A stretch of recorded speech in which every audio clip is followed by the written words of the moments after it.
Key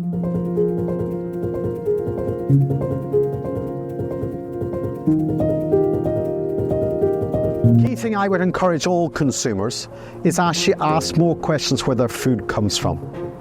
Here on this farm, we're part of Open Farm Weekend in Northern Ireland.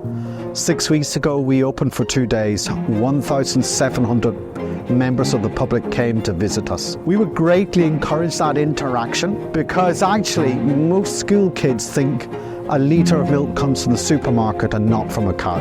And for us, we want to show food production in action, the strengths and weaknesses, so people are better informed. My concern at the moment, the debate around food is very polarised. It's either all plant or all animal, yet you've got great organisations like the British Nutrition Foundation, which is encouraging people to eat the Eat Well diet, which is a balanced diet of both plant-based and animal-based foods together. And certainly I believe that that is the best for consumers' health, but it also is best for a sustainable, balanced food production system in the United Kingdom.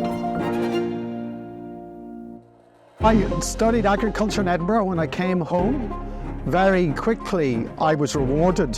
In 1992 became Tillage Farmer of the Year for the island of Ireland. And my farming peers encouraged me to get involved in agricultural politics. And lo and behold, by the age of 35, I was appointed the youngest ever president of the Ulster Farmers Union, just in time then for the outbreak of foot and mouth disease in 2001.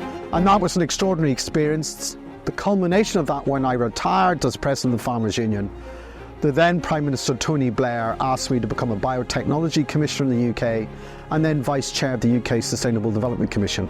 And that took me on a pathway away from the farm, while there Margaret Beckett, who was then Secretary of State for DEFRA, asked me to chair a multi-stakeholder think tank called the Rural Climate Change Forum.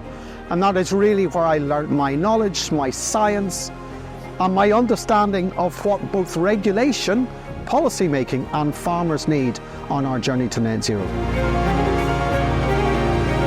Now this is my crazy project. What you've got is 20 dairy cross beef steers, and what you've got is a field of willow trees. We're grazing the willow trees with cattle.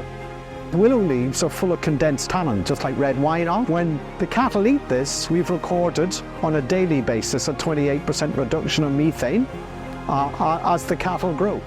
So this is part of our work towards net zero.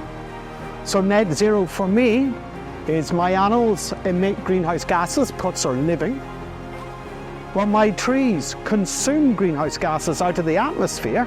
And so where we're going on net zero is when my emissions are equaled by what I take out of the atmosphere, and where I displace fossil fuel with renewable energy, that is when I'm in net zero. Net zero is not about zero emissions. It's about how do we integrate animals and plant-based agriculture together.